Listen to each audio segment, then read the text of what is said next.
It's locked. Not now.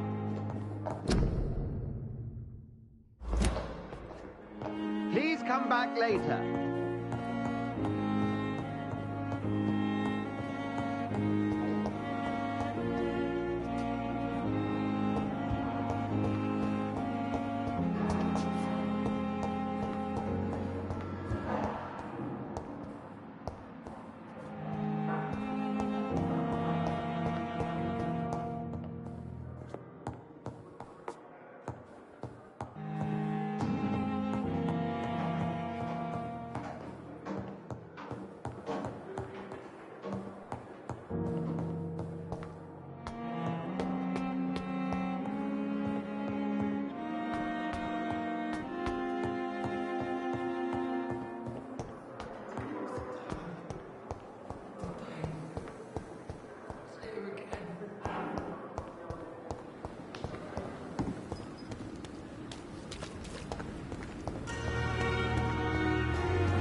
Last summer's epidemic was difficult.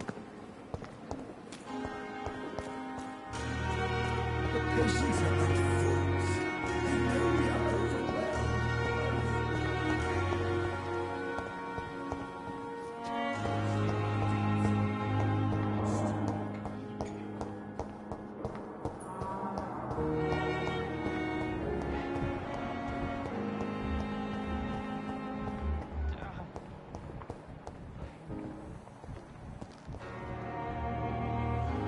Good evening, sir.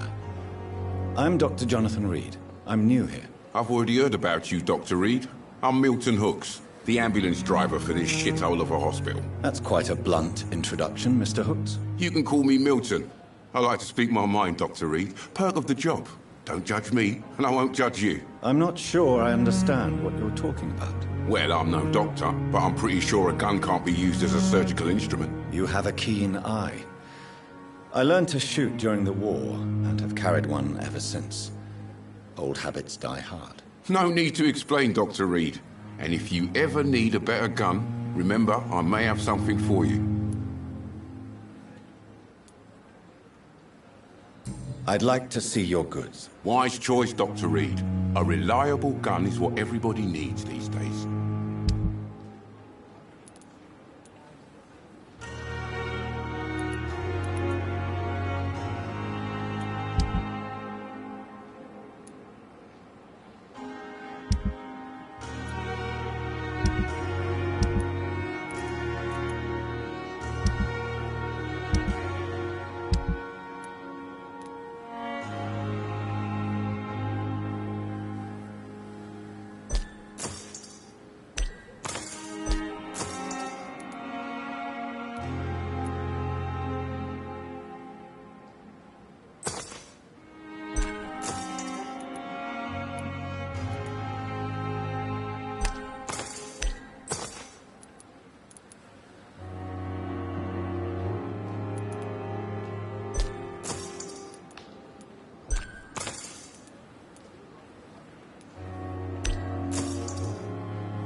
daily routine. Good evening, nurse. Good evening, Doctor. I don't think we've been introduced yet. My name is Pippa Hawkins. And I'm Dr. Jonathan Reed. Dr. Swansea has recently offered me a position in this hospital. Well, it's a euphemism that your help will be appreciated, Doctor.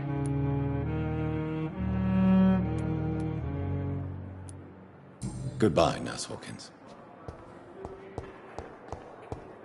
Time has lost its effect on me, but the suffering continues.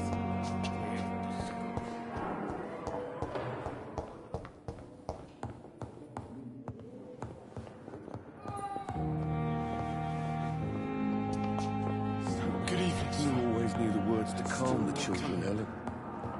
How can we be sure we're making a difference? Blundering idiot. Good evening, Doctor. I believe we're going to be working together. Dr. Reed.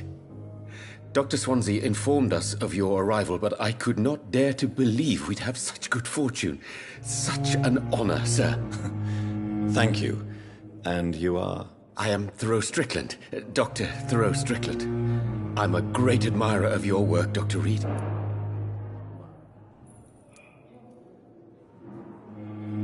Do you need my medical attention, dear colleague? You don't have to worry about me, Dr. Reed. I am here to assist you, not to be a burden.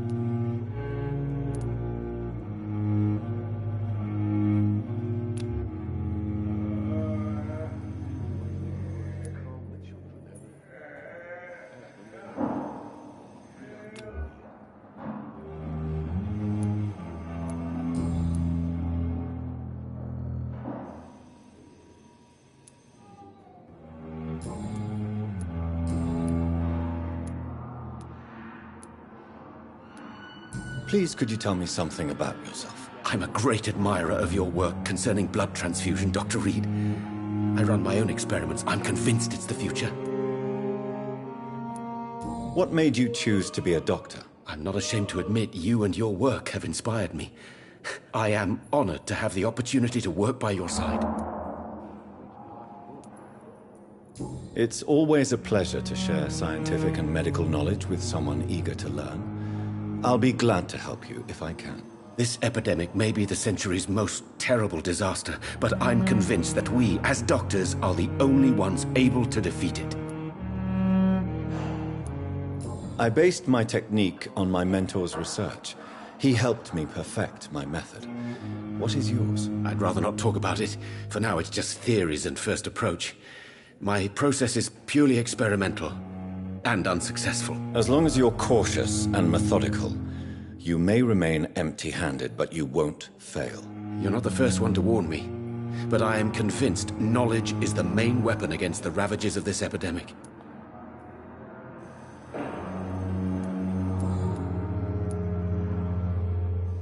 What can you tell me about the Pembroke? Well, it has always been an honor to work with Dr. Swansea. But with your arrival, I can't think of a better opportunity to learn about blood transfusion. You seem quite optimistic.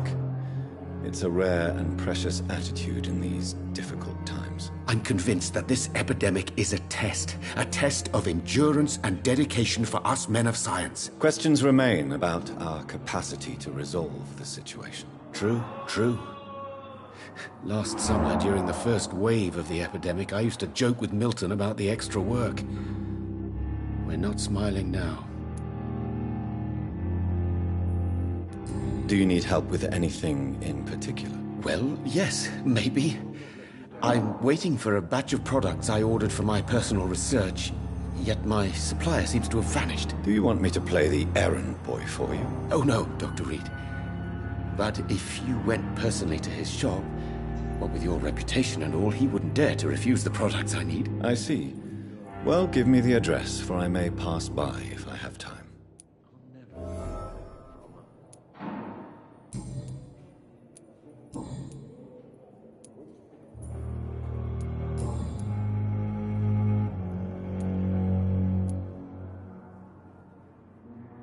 Tell me more about your willingness to experiment with new medical techniques. Harvey Fiddick is a patient suffering from a severe injury that could cripple him if not treated correctly. I'm convinced your blood transfusion technique could help him. What is it you really want? To save him, or to prove your point? Fair question. I want nothing but to save my patient, Dr. Reed. Especially since I know Mr. Fiddick's story.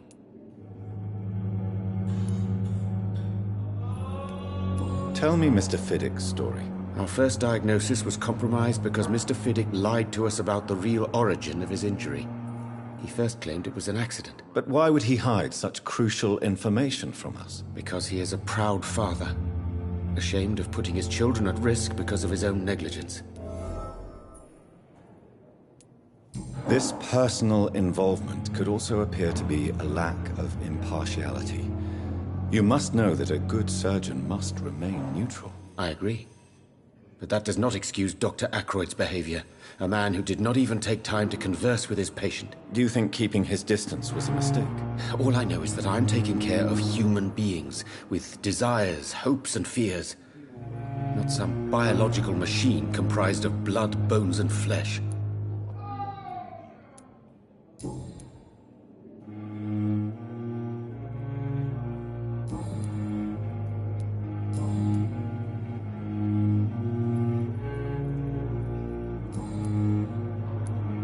Goodbye, Dr. Strickland.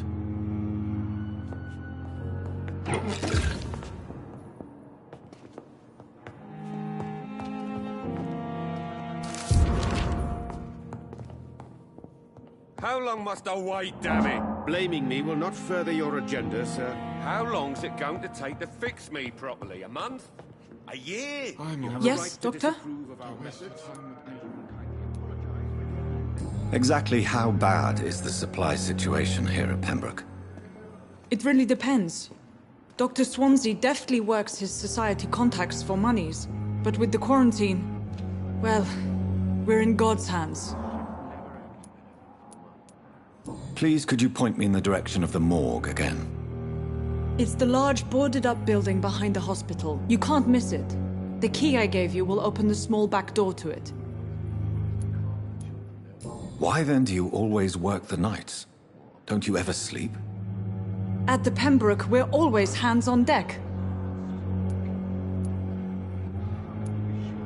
Lack of sleep and the medical profession always ends in disaster. I've witnessed many a colleague succumb to stimulants to fight exhaustion. Drugs were as deadly as bullets in the trenches. London's trenches start here at Pembroke Hospital.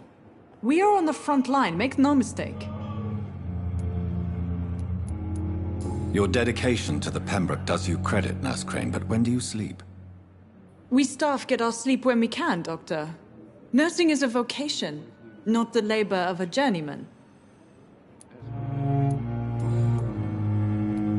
That's all for now, Nurse Crane, thank you.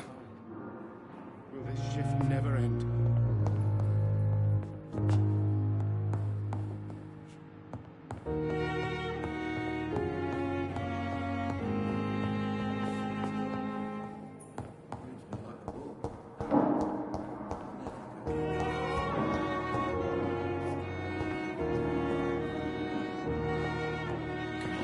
So many deaths.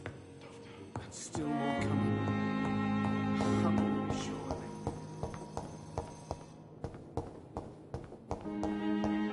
Always be the worst carnage.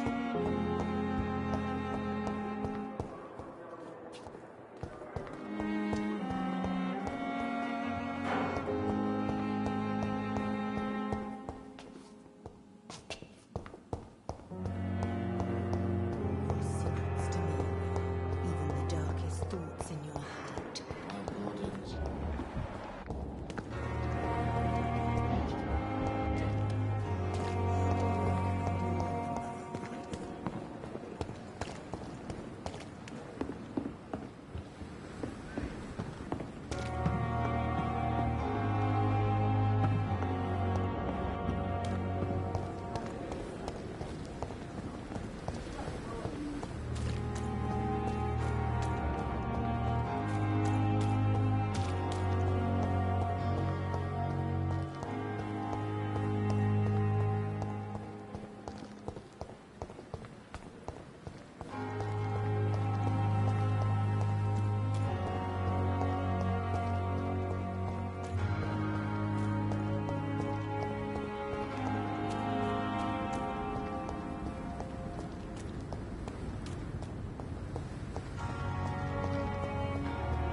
Behavior is similar to the infected William Bishop.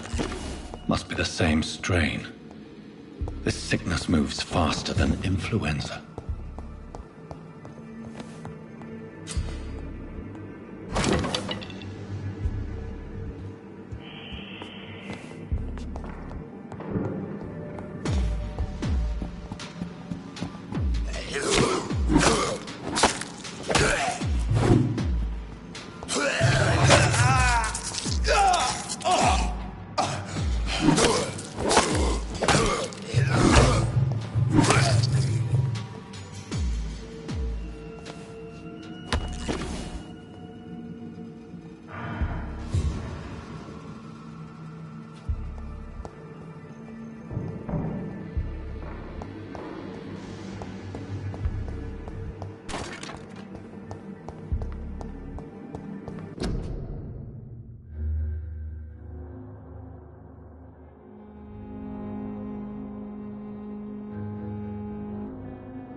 I cannot enter.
It's locked.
So, Mr. Hooks and Nurse Hawkins are an item. Those two have hidden their affections well.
Good evening, Nurse Hawkins. Good evening, Dr. Reed.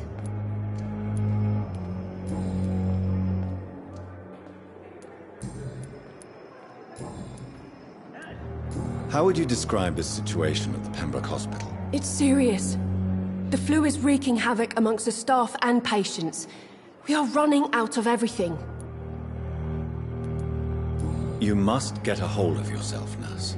Sorry, I'm exhausted. No one has any idea when this epidemic will be over. Nurse Hawkins, the Spanish flu won't last forever. Even the Black Plague didn't kill everyone. I wish I could believe you. But what if this epidemic was worse? What if in the end, nobody was spared?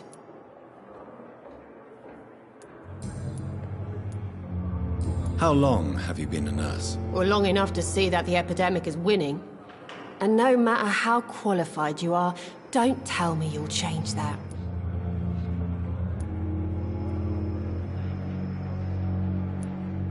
You're right. When dealing with such a terrible disease, one must remain humble. But that doesn't mean we shouldn't try our best. Sorry, Doctor. I don't want to sound bitter, but I'm just too tired to give a pep talk like Nurse Brannigan. How is the Pembroke staff coping with the epidemic? Well, not well. Milton, the ambulance driver, is even more grumpy than usual, especially concerning doctors.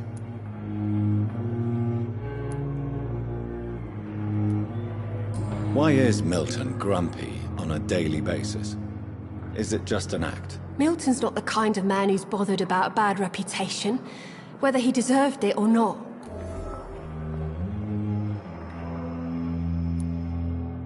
Why does Milton dislike doctors? I don't know. Just ask him. But be warned, Milton is not the chatty type.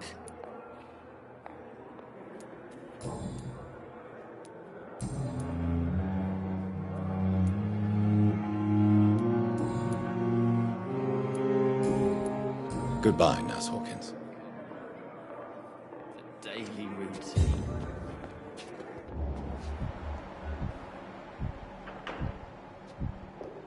I have wasted too much energy for so little result.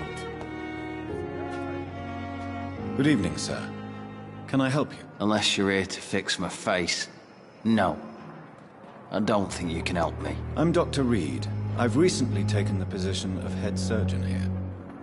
War injuries, am I right? You guessed right, Doctor. German shell took my pretty little mug right off. But they still call me Thomas Elwood.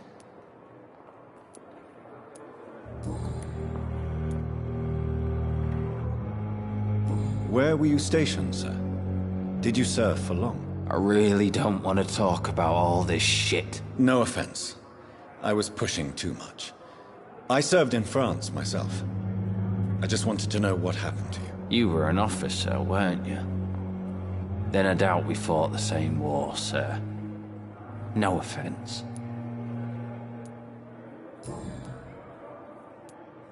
Goodbye for now, Mr. Elwood. Damn. The pain.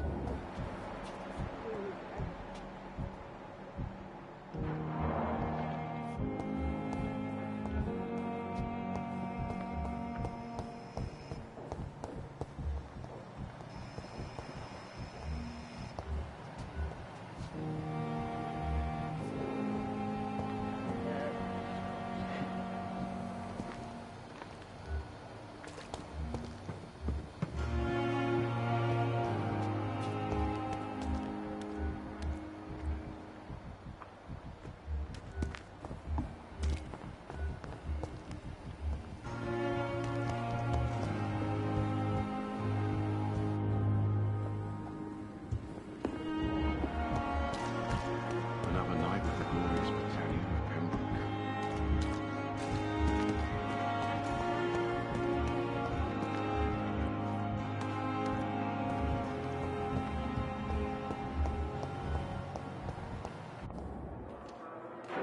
Good evening, sir. I'm Dr. Reed. I believe we're going to be colleagues. Reed? Yes, I've been informed about your arrival. I'm Waverly Ackroyd. Welcome aboard, I suppose. Does my arrival inconvenience you in some way, Dr. Ackroyd? Let us just say that I don't particularly share Dr. Swans's enthusiasm for hiring you. What we need here are reliable professionals, not overrated dabblers. Thank you for your time. We'll talk later.